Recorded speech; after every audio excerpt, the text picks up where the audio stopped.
Hello everyone, he's Mio. And he's Keto. Today we're going to be recapping Thor's storyline in the Marvel Cinematic Universe so that you're all ready to watch Thor Love and Thunder. If you have seen the movies, this will be a good refresher in case you've forgotten any of them. And if you haven't seen the movies, well, this will save you about 20 hours of content.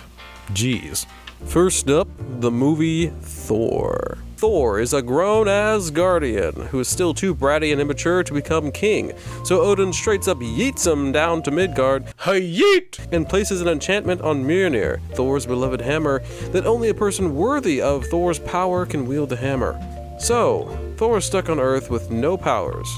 He runs into Jane, or rather the other way around, and falls in love with her, and makes some new friends, including this science guy, and Loki, the god of mischief, is up to no good. Loki is Thor's brother, and he finds out that he is adopted, and actually he is a frost giant. He tries to begin a coup with his frost giant brethren for reasons, and Thor, after his therapy on Earth and almost being killed by this thing that Loki sends to end him, is worthy and defeats Loki. Loki pieces out and jumps into the abyss, rip Loki, and Thor promises to return to Jane. In the Avengers movie, Thor finds out that his brother's alive, unrip Loki.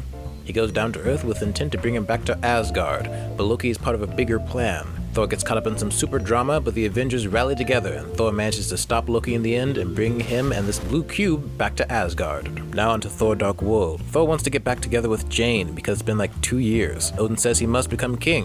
When Jane touches something that she shouldn't have, Thor takes her back to Asgard and White Elves attack, and Thor and Loki's mother dies. Loki's in prison, by the way. Thor, who for the most part in this movie has been acting very mature, makes a plan to fight the elves. This involves getting Loki out of prison. Fights and stuff happens, and Loki ends up dying. Rip Loki again. After beating the White Elves, Thor decides he can't, so he doesn't want to be king, and wants to hang with Jane on Earth. Odin bears him farewell. But wait! Odin is Loki! Unrip Loki! Now for Avengers Age of Ultron. Thor is chilling with Jane, presumably, and fights evil with the Avengers. Ultron crap happens, and for reasons that are too complicated to explain, this scene happens. Just watch it.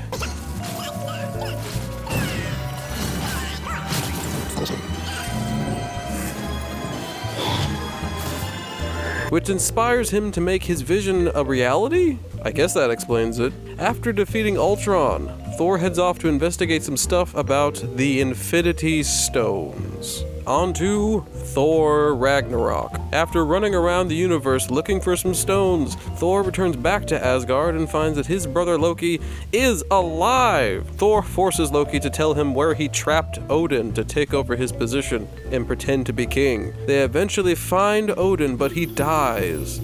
And Hela pops out from somewhere and breaks Thor's hammer. No, not Mjölnir. They try to return to Asgard but get knocked out of the Bifrost and end up on some strange planet. Thor gets kidnapped, shaven, and forced into an arena where he makes some new friends, Meek and Korg. He later meets the Hulk, and together they escape their captors and go back to Asgard with this lady named Valkyrie. They start fighting Hela, and then Loki, Korg, and Meek pop up with some other fighters, and Thor unlocks his new power after a vision of Odin tells him that he is the source of his power, and that he doesn't need a weapon. They reawaken this fire guy who kills Hela and destroys Asgard, but all the people survive. Thor is king, and he now has a better relationship with his brother. Infinity War. Thanos kills half the Asgardians and kills Loki, rip Loki. Thor floats around in space for a while, and the Guardians of the Galaxy bump into him. Understandably rather peeved with Thanos, Thor goes off with a rocket raccoon and a talking tree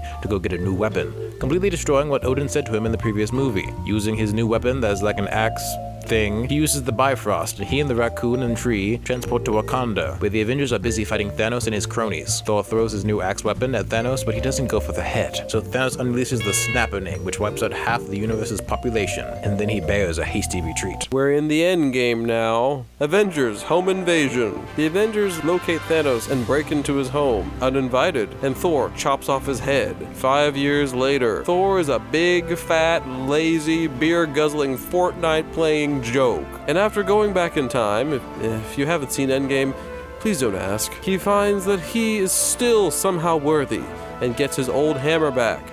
Kinda unrip Loki. Thor, the Avengers return back to the present time, and they do the unsnapping to bring everyone back. But past Thanos, along with his army, follows them back into the present and tries to take the Infinity Stone. Thor teams up with Iron Man and Captain America to fight Thanos 3-on-1, but this Thanos is somehow even stronger than the last one. Captain America lifts Thor's old hammer and Thor lends it to him to fight in the battle. Korg, Meek, and Valkyrie join the battle with the unsnapped Avengers and other heroes and eventually beat Thanos. After all that, Thor abandons the Asgardians to be led by Valkyrie, and doing his character arc from Ragnarok even more so, and leaves to discover himself just like he's been trying to do this entire time. Truly, like poetry, it rhymes. Again, it's like poetry, so if they rhyme. So now you're caught up on current MCU events regarding Thor. You're ready to watch Thor: Love and Thunder. Please like and subscribe for more recaps. And comment down below Hammer if you can't think of anything else to comment. And he is Keto. And he is Mio. And we'll see you later. Have a blessed day. Bye!